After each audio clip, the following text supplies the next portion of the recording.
جرای گشتی او را کندنیرم. برای دو روزان لحرما کرمانشاه او دنابرا باشور او روجلات کردستان ده اردهجه که دجوار بو سدم گلک همولاتین مین کردستانی زراره که مزن بگه جوان.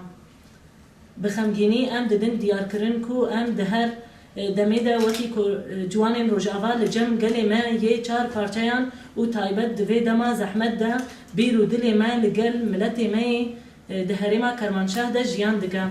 ام دسری ده سرساغی جحمو گلی کردستان را دخوازن. ام وکی کوردیناسیونا جوان کرد آروج آوا کو جحجده پارتی و پنج ریخستنان پیک تی لسر اساسی بانگا لازگین آن کجکی و کنکی دست به کمپانیا آلیکاریه لسر آستا روجاوای کردستانی دکن. جبو کو ام بگلی خواه یه لروجلات و باشور را آلیکار بن امی حفتیه که دهمو هرمین روجاوا ده لسر بیا بن و آلیکاری کن بکن.